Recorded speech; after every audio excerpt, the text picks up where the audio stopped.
Bismillahirrahmanirrahim. Assalamualaikum warahmatullahi wabarakatuh.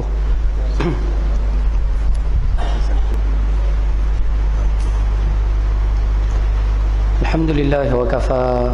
Salatu wassalamu ala rasulina al-mustafa wa ala alihi wa ashabihi wa ansarihi wa atba'ihi wa ahli millatihi wa man ihtada. Allahumma ij'al jam'ana hadha jam'an marhuma wa tafarruqana min ba'di tafarruqan ma'suma. ولا حول ولا قوة إلا بالله العلي العظيم أما بعد. Makasih diucapkan pada Al-Fadhil pengurusi majlis, khususnya pengurusi seluruh ahli jawatankuasa Masjid Kampung Berapit Tikan Batu, seterusnya muslimin muslimat, ibu-ibu ayah yang dirahmati Allah Subhanahu wa taala sekalian. Alhamdulillah, kita rafakkan kesyukuran kepada Allah Subhanahu wa taala. Malam ini malam yang kedua daripada bulan Rejab 1436 Hijrah. Allah masih lagi manjangkan usia, berikan kita kelapangan, kesihatan, sama-sama berada dalam majlis ilmu. Mudah-mudahan pertemuan kita malam ini dilimpah dengan barakah inayah daripadanya, insya-Allah. Ayah-ayah, ibu-ibu yang dirahmati Allah Subhanahu wa taala sekalian, yang pertama sekali mohon maaf sebab sampai lambat. Minta maaf banyak-banyak orang lain.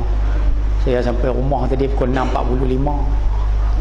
Minta maaf sampai ya tarik sikit saya sampai rumah tadi pukul 6.45. Duk kalau mandi tu yang sampai lambat sikit tu. Minta maaf banyak-banyak sekali insya-Allah. Tu yang pertama. Yang kedua, sebelum kita nak sambung ataupun sebelum saya nak sebut berkaitan dengan sebuah tajuk pada malam ini yang mungkin sama-sama kita boleh ambil manfaat sama-sama insya-Allah, saya nak bawa pada ibu sekalian tentang satu kisah di antara Nabi SAW dengan tiga Abdul.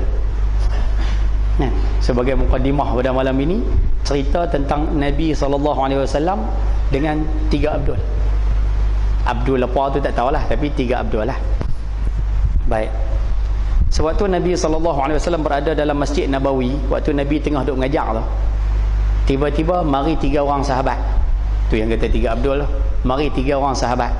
Masjid Nabawi dulu ada tiang tapi dinding tak ada. Jadi kalau kata mai tu memang hak dalam nampak orang luar, hak orang luar pun nampak isi di dalam. Jadi bila tiga Abdul tu sampai depan dengan Masjid Nabawi SAW, sampai betul-betul depan masjid ni, tiga-tiga sahabat ni nampak dalam masjid tu ramai. Nampak ramai duk ada dalam masjid tu. Sahabat yang pertama, bila dia tengok ramai tu, dia pusing, dia patah balik. Dia tengok dah ramai dalam masjid tu, dia pusing, dia patah balik. Jadi daripada tiga tinggal dua. Yang dua-dua bagi salam pada Nabi SAW. Selesai Nabi jawab, sahabat hak nombor dua ni, daripada tiga balik seorang tinggal dua. Ni sahabat hak nombor dua ni, dia tengok dalam masjid tu, dia nampak dalam tu ramai. Akhirnya dia nak masuk ke dalam, dia segan. Dia malu kot, segan lah dia segan. Bila dia segan, dia duduk belakang sekali. Dah segan nak masuk tu, dia duduk belakang sekali. Tu sahabat nombor dua. Sahabat nombor tiga, lepas bagi salam, dia tengok di antara sahabat-sahabat Nabi SAW ni, ada tak rompong kosong. Tengok-tengok nampak ada satu belah dalam tu. Dia masuk, dia terus duduk tempat orang kosong tu.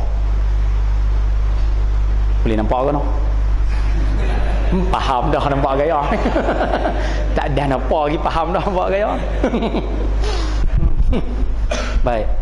Bila habis majlis tersebut, Nabi SAW kata kepada para sahabat yang ramai-ramai ni, ala akhbirukum ala nafarith thalasah.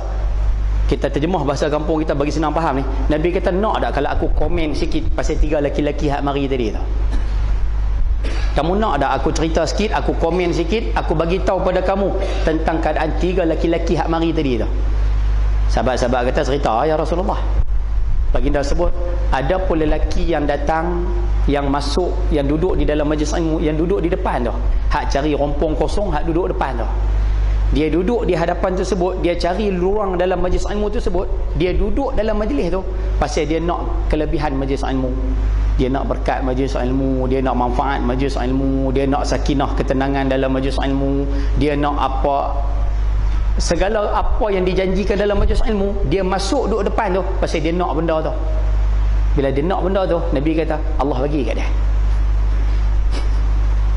Dia nak benda tu, Allah bagi kat dia.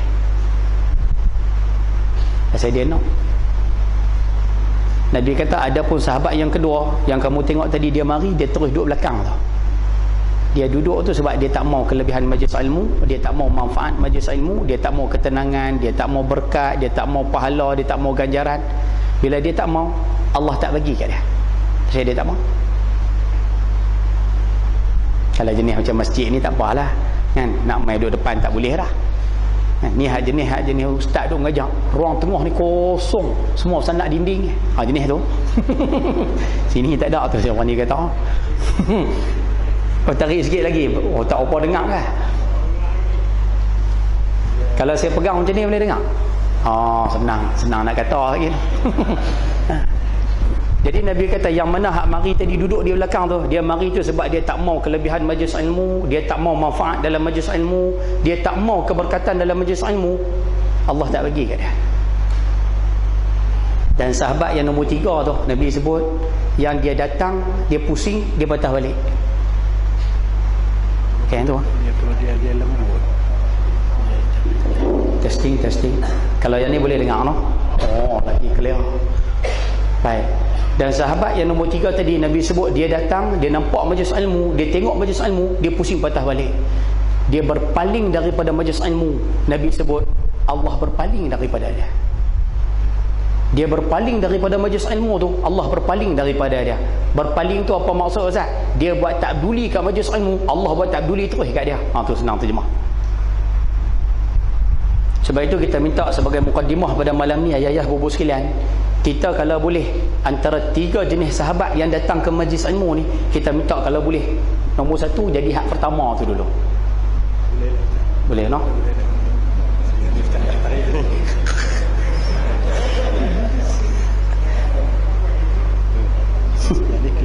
Ya ke? Okey, macam ni boleh dengar?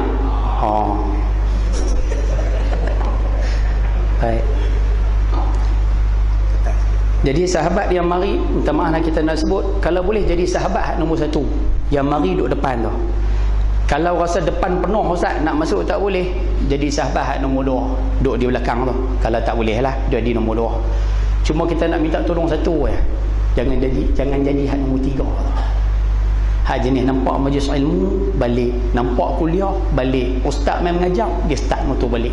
Kita minta kalau boleh hak nombor 3 tu jangan. Dan saya rasa di kampung Merapi ni tak ada orang macam tu no. Lebih kurang Ustaz. Oi. Allah Akbar. Mudah-mudahan ambil pengajaran sama-sama insya-Allah. Ayah-ayah, ibu-ibu dirahmati Allah Subhanahu wa taala sekalian. Malam ni insya-Allah saya akan bawa kepada ayah-ibu sekalian berkaitan dengan satu tajuk, yang mana tajuk ni siapa yang berada dalam masjid pada malam ini ataupun yang tak berada dalam masjid, semua terlibat dengan masalah ni. Semua perlu memahami apa yang kita nak bawa pada malam ini. Sebab tajuk ni semua pakat kena belaka. Tajuk yang kita nak bicara malam ni semua pakat kena belaka ni. Jadi bila masing-masing kena dengan masalah ni, masing-masing kena dengan bebanan ni, masing-masing perlu tahu macam mana cara nak menghadapi benda. Apa dia ni Ustaz? Tak faham langsung. Baik. Malam ni saya nak bawa pada ibu sekalian, Nabi SAW menggambarkan tentang keadaan orang yang beriman atas muka bumi dengan keadaan orang kafir atas muka bumi. Nabi SAW telah menggambarkan kepada kita, nak bagi tahu pada kita 1400 tahun dulu lagi. Orang beriman atas muka bumi, ni keadaan dia. Orang jahat atas muka bumi, ni keadaan dia. Dan malam ni insya-Allah kita nak tengok kita duduk kategori orang beriman ke ataupun kita duduk kategori orang jahat. Kita memiliki sifat orang beriman ke, kita memiliki sifat orang jahat. Dan kalau kita berada dalam kategori orang beriman, Allahu Akbar, syukur sangat-sangat. Tapi kalau duduk kategori hak nampak gaya hak jahat tu Ustaz, nampak gaya sesuatu perlu dilakukan. Baik. Tak apa, dengar dulu hadis ni, sekali insya-Allah pakat faham belaka tajuk ni. Nah, mukadimah tu pening sikitlah. Baik. Hadisnya berbunyi, An Abi Hurairah radhiyallahu anhu qala Rasulullah sallallahu alaihi wasallam, mathalul mu'mini kamathalil khammati minaz zar'i min haythu atatha ar-riha kafa'atha fa idza i'tadalat takaffa'a bil bala wal fajiru kal auzati sammaa mu'tadilatan hatta yaqsimaha Allah idza syaa, atau kama qala, hadis sahih riwayat daripada Imam Bukhari daripada seorang sahabat yang namanya Abu Hurairah radhiyallahu anhu. Periwayat hadis ni namanya Abu Hurairah, sahabat yang umur 80 tahun, masuk Islam umur 27, duduk dengan Nabi sallallahu alaihi wasallam 4 tahun ni. Orang Kedah sebut duduk berketui dengan Nabi ni 4 tahun ni, Abu Hurairah ni. Tak lama, daripada umur 27 sampai umur 31, 4 tahun ni. Walaupun 4 tahun dia duduk dengan Nabi, dia pisah dengan Nabi ni waktu tidur ni. Hak lain daripada celik mata sampai tidur semua berketui dengan Nabi sallallahu alaihi wasallam. Tu bahasa kita lah noh, ketui noh. Oleh sebab dia pisah waktu tidur hak lain semua duduk dengan Nabi SAW. Jadi Abu Hurairah ni sahabat yang paling banyak hafal hadis Nabi SAW. Cukup banyak. Dia duduk ranking nombor 1. Daripada periwayat hadis yang 7 orang tu, dia duduk nombor 1. Padahal duduk 4 tahun ni. Ingatan dia cukup kuat. Cukup kuat. Waktu zaman Khalifah, cerita sikit lah bagi kenal. Zaman Khalifah Al-Walid bin Abdul Malik, ada satu orang Khalifah. Zaman dia perintah tu, tersebar banyak hadis palsu. Hadis palsu cukup banyak. Macam lah dia duk kalut hadis rejab. Siapa puasa sehari dapat anu, siapa puasa 10 hari dapat ni, siapa puasa 7 hari. Hadis tu hadis palsu. Sebab tu kalau dapat dalam handset, jangan hantar kat orang lah. Dapat kat kita tak apa, jangan hantar kat orang. Puasa bulan Rajab, puasa itu baik. Puasa bulan Rajab Ustaz, puasa yang digalakkan. Tapi kelebihan yang dia sebut, puasa sehari dapat ganjaran sekian-sekian, 10 hari, itu tak betul. Tak bayar sen. Boleh kan? InsyaAllah. Baik. Jadi zaman Al-Walid bin Abdul Malik, minta maaf, zaman Al-Walid bin Abdul Malik, zaman dia perintah tu banyak tersebar hadis palsu. Bila orang tanya siapa reka hadis palsu ni, semua pakat kata Abu Hurairah, Abu Hurairah, Abu Hurairah. Akhirnya Khalifah di Damsyik panggil Abu Hurairah. Dia duduk di Madinah, dia pergi ke Damsyik Syria semata-mata sebab Khalifah panggil, pergi jalan kaki. Sampai di Syria, Khalifah kata pada dia, "Wahai Abu Hurairah, aku nak minta pada kamu, kamu baca semua hadis yang kamu hafal daripada Nabi SAW. Baca semua sekali." Abu Hurairah baca, Khalifah upah 2 orang jurutulis di belakang duk catik semua hadis yang Abu Hurairah duk baca tu. Dia pun baca satu sampailah jumlahnya 8,374 hadis. Baca semua sekali. Habis dia baca 8,374 tu, Khalifah kata, "Okey, balik." Padahal Madinah dengan Damsyik jauh dengung. Habis baca, "Okey, balik." Tahun depan panggil, "Hai Abu Hurairah, aku nak minta kamu baca hadis yang kamu baca tahun lepas." Baca balik. Setahun kemudian panggil balik tu. Baca hadis yang kamu baca tahun lepas. Dia baca satu-satu. 2 orang jurutulis di belakang semak semula. Satu huruf tak tambah, satu huruf tak kurang, satu baris tak berubah, satu perkataan pun tak bertukar. Macam mana dia baca tahun lepas, macam tu jugalah dia baca tahun berikutnya. Sepiji macam mana tahun lepas. Padahal usianya ketika itu hampir 80 tahun lah. Umur kat 80 lah. Aku kata kuatnya ingatan Abu Hurairah. Faham ke sedikit cerita dia? Tengok senyap, nampak gaya. Sungguh tu lah. Allahu Akbar. Allah bagi pada dia cukup hebat. Umur 80. Kita dah dengar lama dah nama Abu Hurairah ni. Tiap-tiap kali Jumaat dah dengar. Tok Bilal pegang tongkat tu. Kan dia baca, "Idza qulta li sahibika ansit wal imamu yakhtub yaumal jum'ati faqad lagaw." Akhrajahu al-Bukhari wa Muslim an Abi Hurairah. Lama dah dia dengar nama tu, tapi tak tahu cerita. Nak tahu cerita apa Ustaz? Tok Bilal pegang tongkat, dia lena. Kan? Tok Bilal pegang tongkat, kawan lena dah. Sini tak ada lah, Pulau Pinang lembak. Tunggu lah. Allahu Akbar. Dan Abu Hurairah, ayah-ayah yang mana pergi ke Mekah buat haji, buat umrah, ayah-ayah keluar daripada makam Nabi SAW, keluar pintu sebelah makam Nabi tu. Depan tu ada perkuburan Baqi'. Jasad Abu Hurairah ada di situ. Di perkuburan Baqi' tu lah. Manusia yang Nabi SAW sayang sangat. Nabi pernah bersabda, hubbu Abi Hurairah minal iman. Nabi kata cinta pada Abu Hurairah ni daripada kesempurnaan iman. Hebat jalan Abu Hurairah radhiyallahu anhu. Isteri dia seorang, anak dia seorang, tapi dia boleh pecah malam pada 3 bahagian. Siapa pun tak boleh buat. Hak mengaji malam ni seorang tak boleh buat, ustaz cakap pun tak boleh buat. Dia pecah malam pada 3. Sepertiga yang pertama dia suruh anak dia bangun buat ibadah, dia dengan isteri rehat. Sepertiga yang kedua dia akan suruh bini dia bangun, dia gerak bini dia bangun buat ibadah, bini dia bangun, anak dia rehat. Sepertiga yang ketiga Abu Hurairah pula bangun buat ibadah. Kira daripada pukul 7 malam sampai pukul 12 anak, 12 sampai pukul 3 bini, 3 sampai pukul 6 dia pula. Tiap malam macam tu. Sebab itu dalam kitab menyatakan rumah Abu Hurairah tak pernah sunyi, sentiasa berbunyi dengan Quran, zikir, semayang. Quran, zikir, semayang tiap-tiap malam.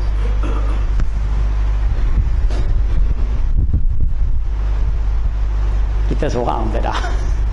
Bukan kata kita, sekali ustaz cakap kita, sekali tak boleh. Allahu Akbar. Mudah-mudahanlah Allah bagi kita kekuatan boleh meniru insan istimewa seumpama Abu Hurairah radhiyallahu anhu periwayat hadis ni, insya-Allah. Baik, saja bagi kenal noh. Baik.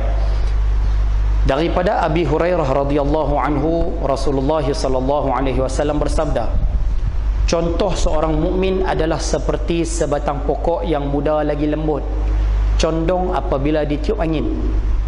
Apabila dia ditegakkan, dia kembali condong semula. Dan contoh bagi orang jahat adalah seperti pohon jati lagi tegak, lagi keras. Hanya Allah sahaja yang akan membinasakannya apabila ia kehendaki. Baik. Ayah-ayah, ibu-ibu dirahmati Allah Subhanahu wa taala sekalian, di dalam hadis yang saya bacakan tadi, Nabi SAW memberikan satu perbandingan antara keadaan orang yang beriman atas muka bumi dengan orang jahat atas muka bumi, orang baik atas muka bumi dengan orang tak apa baik atas muka bumi ni. Orang yang baik, orang yang beriman, orang yang taat kepada perintah Allah ni, baginda gambarkan seumpama pokok hak lembut, macam pokok lalang lah, senang terjemah. Pokok yang batang dia lembut, bila kena tiup angin dia condong macam tu.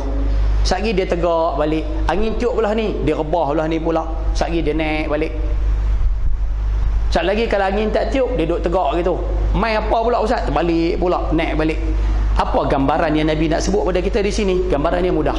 Baginda nak sebut pada kita, orang beriman atas muka bumi ni, dia hidup atas muka bumi, dia tidak sunyi daripada ujian, dia tidak sunyi daripada musibah, dia tak sunyi daripada masalah, dia tak boleh lari daripada problem. Nama kata orang beriman atas muka bumi ni, Allah akan bagi macam-macam masalah kat dia. Lepas satu, lepas satu, lepas satu, lagi tak mati. Faham bahasa Allah? Maknanya ustaz, kalau kata orang beriman atas muka bumi ni, Allah akan bagi macam-macam masalah. Ya. Ayah-ayah yang ada di sini, kadang-kadang Tuhan bagi, ni saya buat contoh senang nampak dah. Kadang-kadang Allah bagi pada kita, ayah-ayah main mengaji, main sembahyang cantik dah, tapi Allah bagi bini problem. Cabut fikir bini saya. Ada.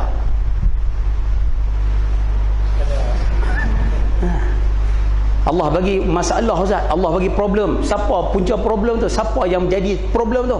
Bini jadi problem pada kita. Cabut fikir bini. Ibu-ibu di belakang, Allah bagi ibu-ibu ada problem dengan suami. Suami hutang tak mau bayar, semayang kalit, kentolah basah-basah, sepuk atas katil, spenda gantung tombol pintu. Allah bagi ibu-ibu ada problem macam tu, geram, serabut sedia.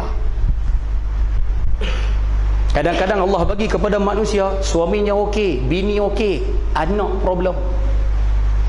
Anak 6 Ustaz oi, 4 alhamdulillah Ustaz oi, lepas hak 2 ni tak upaya Ustaz oi. Hak seorang pusat serenti, hak seorang kena cekuk ambil dadah, baru kena cekuk Ustaz oi. Serabut fikir Allah. Allah bagi problem macam tu. Rupanya Nabi sebut dalam hadis, orang beriman dia takkan sunyi daripada masalah ni. Hidup dia penuh dengan masalah. Tu orang beriman. Sebab itu ayah-ayah, ibu-ibu yang ada di sini, rasa-rasa ada masalah. Ada tak problem? Ada Ustaz. Kalau rasa ada problem apa sekalian, alhamdulillah, tu tanda kita ni orang yang beriman kepada Allah Subhanahu Wa Taala. Sebab itu Tuhan test kita. Allah bagi ayah-ayah anak okey Ustaz, tapi nak buat macam mana? Mak pak problem. Ada orang dapat masalah macam tu. Saya kenal baru ni di pejabat. Sian, dia telefon Ustaz. Dia kata, Ustaz, saya ada satu masalah Ustaz. Saya dengan isteri hidup okey Ustaz. Anak 3. Anak 3 hidup alhamdulillah, tak ada masalah. Tapi baru ni mak saya cetuskan satu masalah Ustaz. Mak saya buat perangai Ustaz. Dia telefon saya, dia minta supaya saya ni ceraikan isteri saya. Dia kata kalau hang tak cerai bini hang kira anak deraka, aku tak mengaku hang sebagai anak. Dia kata saya nak buat macam mana Ustaz? Saya bukan berkeli dengan bini dengan saya tu tak ada masalah pun. Tapi mak tak berkenan. Anak 3. Dia kata lah saya macam mana Ustaz? Saya kalau saya taat cakap mak saya kena taat sebagai anak. Saya taat cakap mak saya, hak ni isteri korban, ni anak 3. Tapi kalau saya berkerah kekal dengan isteri, duduk dengan bini juga, tak mau cerai dengan dia, ni dengan mak saya jadi macam mana pula? Yang orang kampung duduk sebut apa? Telan mati pak luah mati mak. Hamba Allah ni kena. Allah uji dia dengan mak dia macam tu. Nak buat macam mana Ustaz? Habuat lah. Habuat. Allah uji dia macam tu. Nak buat macam mana? Ada manusia, kadang Tuhan uji. Ayah-ayah yang bekerja, kadang-kadang Tuhan uji. Dapat bos masalah. Kita kerja di satu tempat, bos kita, majikan kita tu masalah. Semayang tak bagi, Jumaat tak bagi, contoh. Kerja OT, tapi tak mau bayar. Buat perangai pula, kita tertekan sebagai pekerja. Ada? Allah uji macam tu. Kadang ayah-ayah jadi bos, Allah uji anak buah masalah. Uji Ustaz, Tuhan uji. Kadang Tuhan uji ni, duduk di Berapik ni, kampung Berapik, Tiga Batu ni, duduk di Berapik Ustaz, jiran masalah.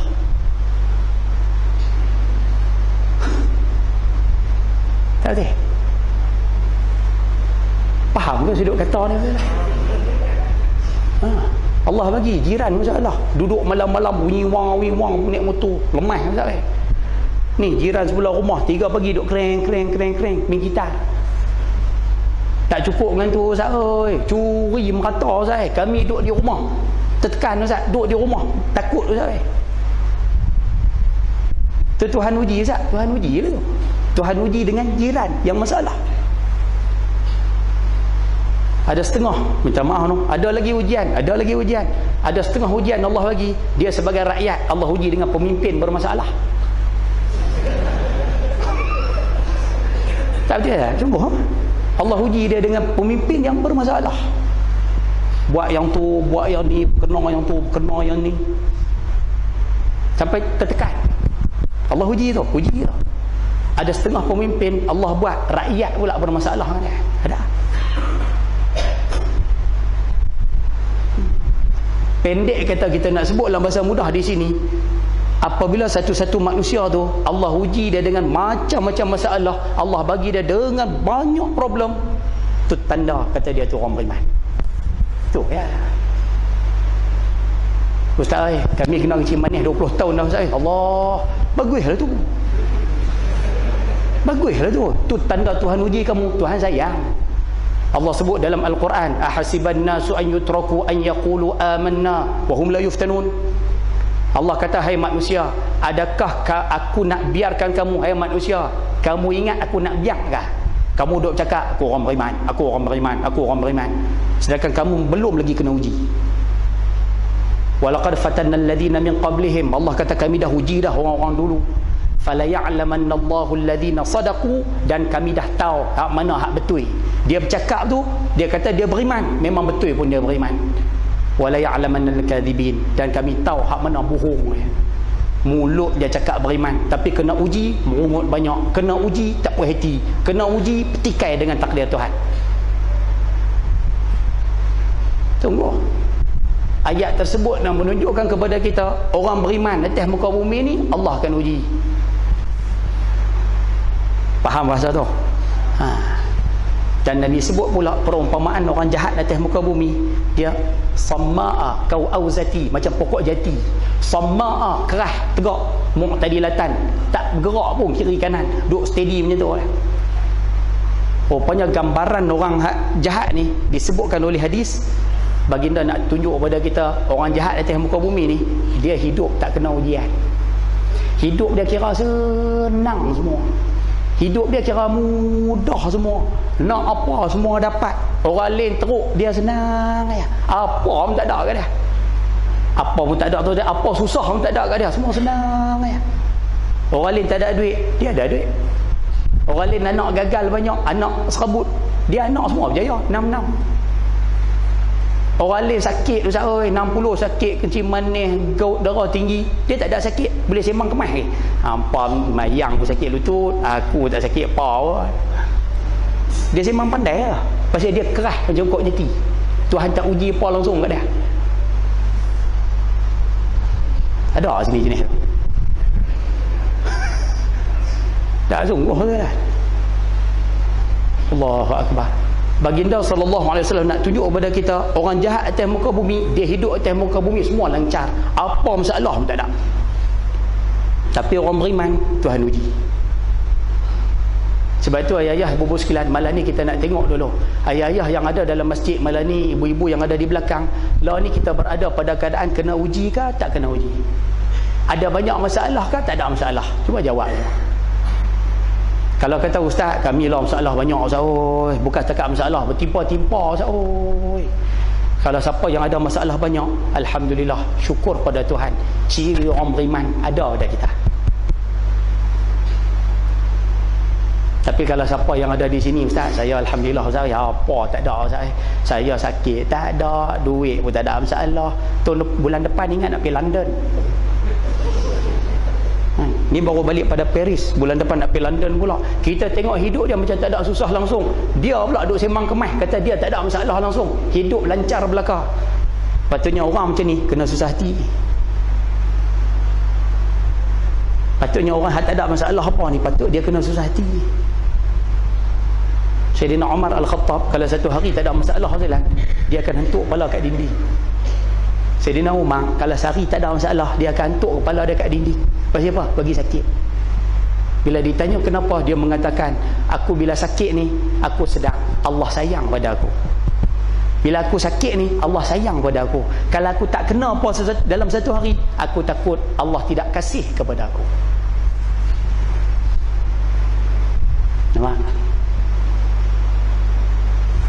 Pernah dengar cerita Abu Husin Al-Hallaj, seorang waliullah yang dia kata ma fi jubbati illallah tu, kata-kata yang menyebabkan dia dihukum pancung oleh khalifah pemerintah ketika itu atas fatwa yang dikeluarkan oleh Syekh Junaid Al-Baghdadi rahimahullah.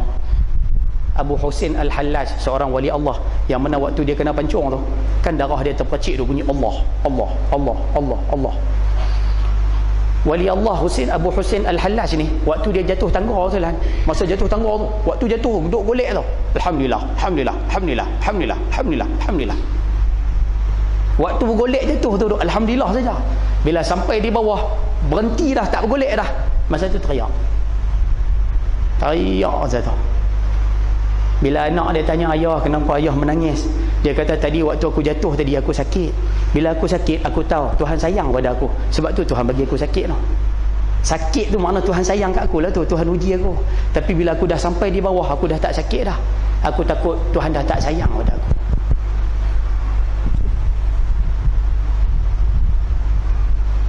Nampak?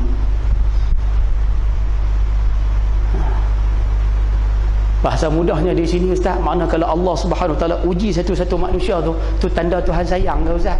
Ya. Lagi banyak masalah kena kat dia ustaz, lagi banyak Tuhan, maksud dia lagi tinggi kasih sayang Tuhan kepada dia. Ya. Faham maksud saya tu ustaz? Sa'ad Abi Waqqas pernah angkat tangan, hak ni ada disebut dalam Siyar A'lamin Nubala. Dia angkat tangan, dia doa pada Allah, Allahumma rzuqnil humma, ya Allah kau bagilah aku demam, ya Allah kau bagilah aku demam, tapi demam la yamna'uni min khurujin fi sabilik, Tapi demam yang aku kena ni, demam yang tak halang aku keluar jihad fi sabilillah. Demam yang aku nak demam, ya Allah, tapi demam ni demam yang tak ganggu aku bila nak buat kerja Islam. Ulama sejarah mengatakan Sa'ad Abi Waqqas sampai mati demam. Pasal apa dia minta demam, Ustaz? Sebab dia tahu bila demam sakit, bila sakit itu satu musibah daripada Allah. Bila musibah daripada Allah, tu tanda kata dia orang beriman.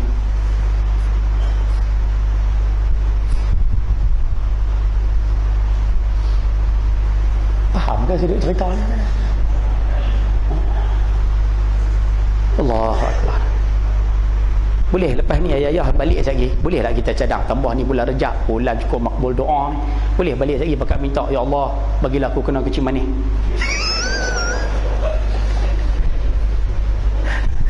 Boleh tak? Tak boleh, tak boleh pergi tengah tu, tak boleh pergi.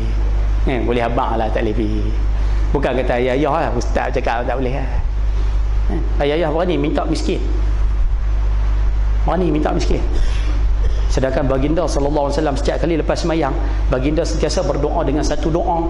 Saya pergi mengajak mana tempat, doa ni saya bagi, seorang pun tak mau. Doa yang baginda selalu baca lepas sembahyang, Allahumma ahyini miskinan. Ya Allah, bagilah kami hidup miskin. Wa amitni miskinan, mati pun dalam keadaan miskin. Wahsyurni fi zumratil masakin, bangun balik pada masyar, himpun bersama dengan orang-orang miskin. Berani baca doa lah. Saya pernah pergi sembahyang di RNR Seremban, saja kongsi pengalaman sikit saja. Saya pernah pergi sembahyang di RNR Seremban, ada seorang hamba Allah tu, dia pakai seluar jin ni, seluar jin, baju t-shirt, topi cepiu, dia pusing kat belakang. Jadi itu imam.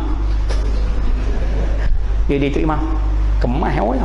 Saya sampai-sampai tu dia dah sembahyang satu rakaat dah, dia jadi imam dah satu rakaat dah. Jadi saya masuklah masbuk. Saya masuk sembahyang dengan dia usulan. Habis sembahyang 2 rakaat tu, dia baca doa.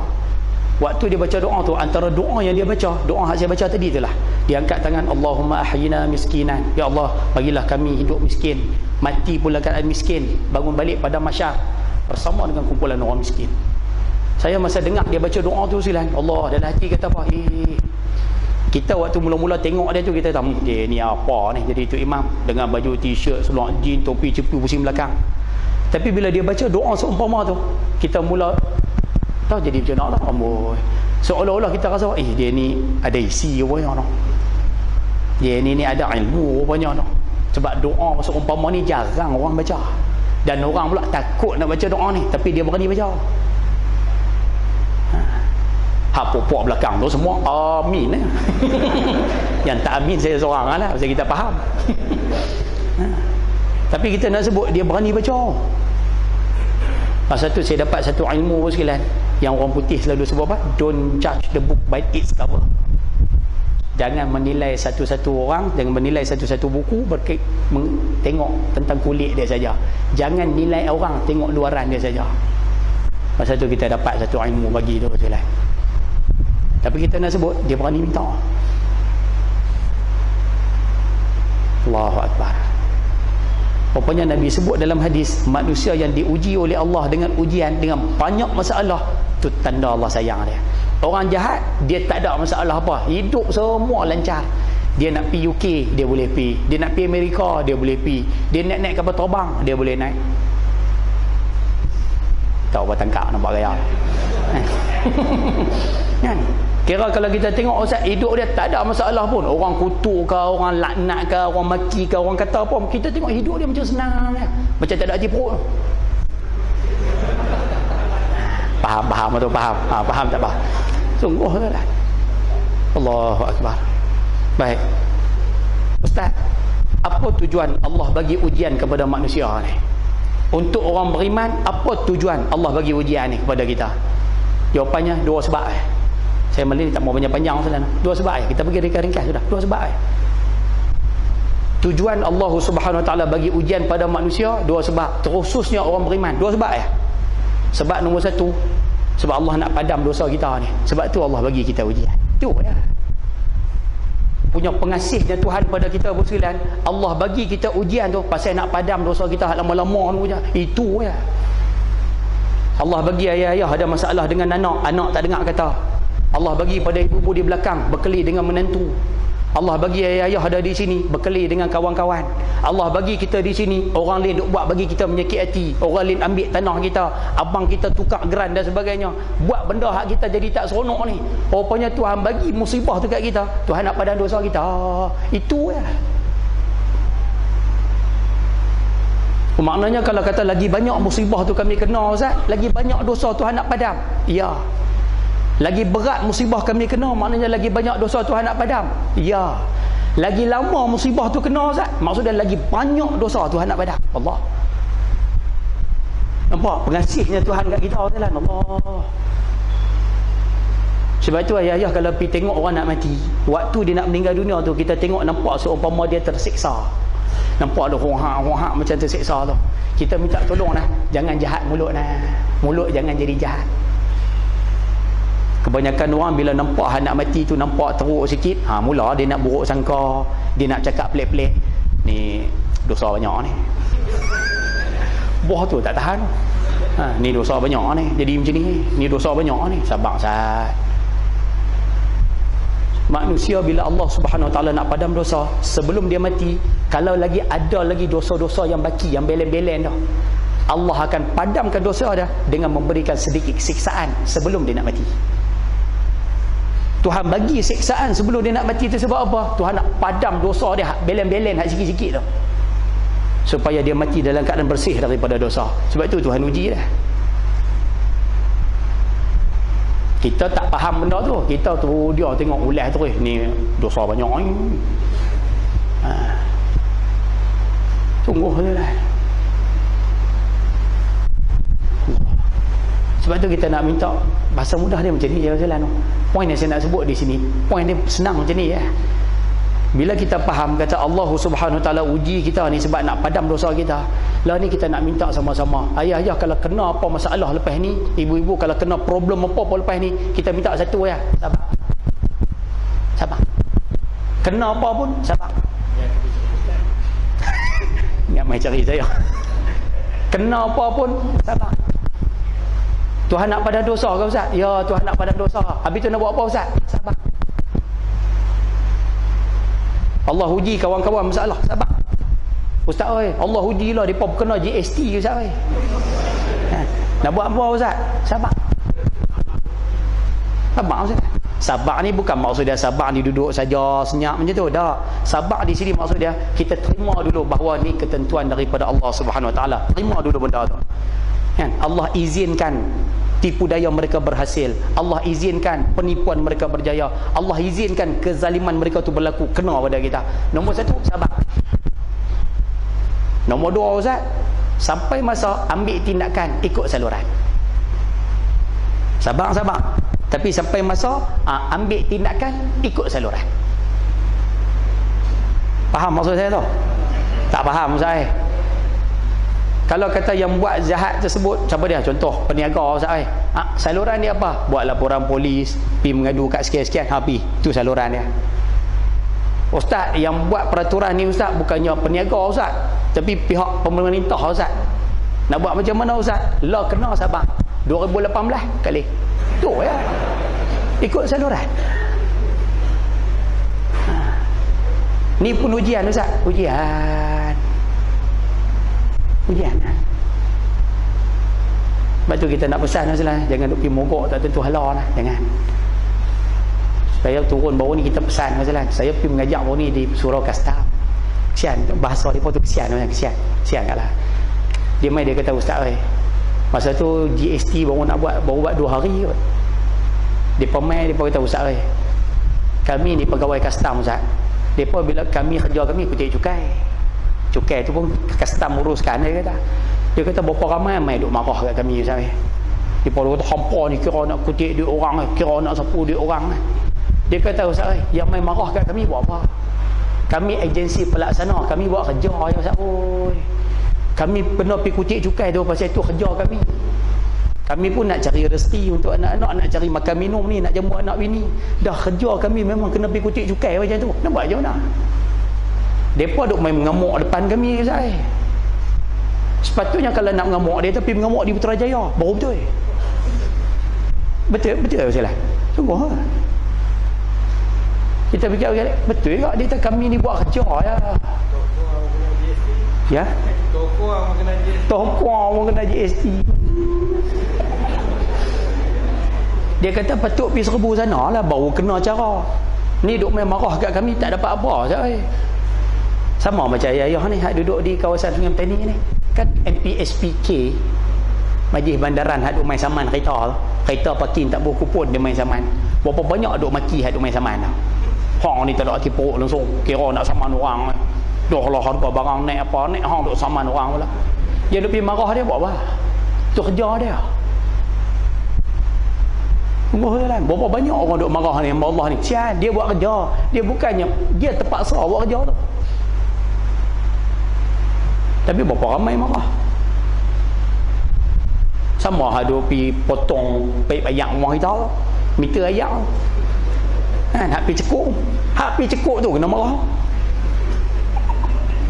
Ha ni tak ada hati perut kami nak mandi ayak tak ada lah. Padahal dia duduk di rumah 3 bulan tak banyak bil. Hak tu dia tak marah. Hak tu dia tak cara. Hak hamba Allah hak main cekuk tu kena marah. Ish. Minta tolong orang jangan orang tu kita dikira buat zalim pada orang. Duk buat perangai macam tu kira zalim pada orang tu. Duk buat dah lempak gaya ni. Tak apa kita sama-sama betul lah. Wa inna ahadan lam yulad aliman. Tak ada manusia atas muka bumi ni beranak-beranak terus betul semua. Tak ada. Jadi kita minta apa betul sama-sama lah. Boleh faham cakap tu noh? Jadi tujuan Allah Subhanahu Wa Taala bagi kepada kita ujian ni nombor 1 Tuhan nak padam dosa. Sebab tu adik-adik yang muda, hak muda-muda lah cik adik-adik, sahabat-sahabat yang muda-muda, ayah-ayah pun boleh ambil pengajaran. Saya dulu mengaji di Mesir, ada seorang guru pesan, dia kata dia bercara tajuk hadis yang seumpama ni lah. Dia bercara masalah, dia kata kamu kalau kata kahwin dapat anak, tapi anak tu masa kecil khiyau setiap malam khiyau sampai mak pak nak tidur tak boleh. Dia kata kalau kamu kena masalah macam tu, dia kata kamu sebagai mak bapak kena beringat kamu ada salah silap yang kamu buat waktu kamu bertunang dulu. Sebab itu Allah bagi ujian tu macam tu pada kamu, sebab nak padam dosa. Allah bagi ujian pada kamu, anak duk khiyau teruk tu, kamu nak lena pun payah tu. Dia kata disebabkan sebab kamu masa bertunang dulu kamu ada buat benda tak elok dengan tunang tu. Sembang merapu ke, pergi tempat merapu ke, pegang tangan tak tentu hala ke apa kan. Ada benda tak elok kamu buat waktu bertunang. Jadi Allah nak kifaratkan dosa kamu, nak padam dosa kamu tu, Allah bagi ujian. Anak suka khiyau malam-malam.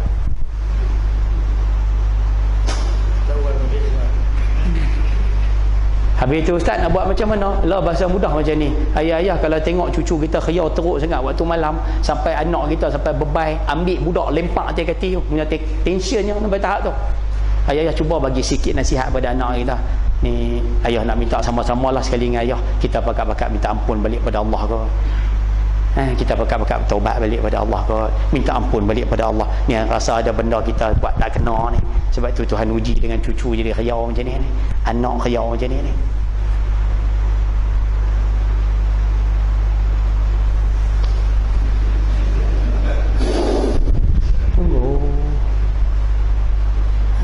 Sebab tu balik kalau tengok betul ada macam tu silat, balik bagi tahu. Insya-Allah silat. Jadi Allah bagi ujian pada manusia ni semua Tuhan nak padam dosa. Semua Tuhan nak padam dosa tu ya.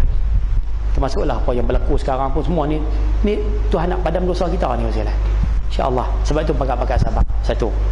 Yang kedua, tujuan Allah bagi ujian kepada orang beriman ni nombor 2, Allah nak tinggikan darjat. Tu ya. Allah nak tinggikan darjat. Sebab itu ayah-ayah boleh tengok para nabi dan rasul, mereka bukannya ada dosa, mereka maksum, tidak ada dosa. Tetapi kalau kita tengok Allah uji mereka dengan ujian yang cukup-cukup berat. Ada nabi nak kena bakar, ada nabi berdakwah 950 tahun. 950 tahun dakwah. Siapa dia ustaz? Nabi Nuh. Lari tajuk sikit boleh ya? Sikit ya. Nabi Nuh alaihi salam antara nabi yang paling panjang umur. Hidup beliau atas muka bumi ni 1050 tahun. 1050 tahun. 40 tahun dilantik menjadi rasul. Daripada baru lahir sampai umur 40. Umur 40 Nabi Nuh dilantik jadi rasul. Dia berdakwah 950 tahun. Sampai umurnya 990 tahun. Tu dakwah saja. Sampai cerita hak kapal mendarat atas bukit judi tu 990 tahun. Dan bila turun daripada kapal, dia hidup lagi 60 tahun. Sebab itu umur Nabi Nuh 1050 tahun. Nabi Nuh berdakwah dalam keadaan 950 tahun. Pengikut dia, yang ikut dia 80 orang ya. Sampai Nabi Nuh mengadu kat Tuhan. Ni saja tu kata nak lari tajuk sikit tu. Ni ujian Allah bagi kat dia. 950 tahun berdakwah, yang ikut 80 orang ya. Sampai Nabi Nuh mengadu kat Tuhan. Tu yang ayah-ayah duk baca satu surah dalam Quran, nama surah Nuh. Kan Nabi Nuh mengadu pada Tuhan, ya Allah, aku ni dakwah kat kaum aku ni lailan wa nahara, malam siang semua dakwah. Kita bahasa kita siang malam, betul? Maksud dia siang kerja, malam tu buat kerja lagi lah. Tapi kerja yang utama waktu siang, hak malam tu tambahan, betul? Nabi Nuh dak nah. Nabi Nuh mengatakan inni da'autu qaumi lailan wa nahara. Dia sebut malam dulu baru siang. Apa maksud di sini Ustaz? Kalau kata malam buat kerja full, siang? Bahasa tersebut nak tunjuk pada kita Nabi Nuh dakwah 24 jam sehari.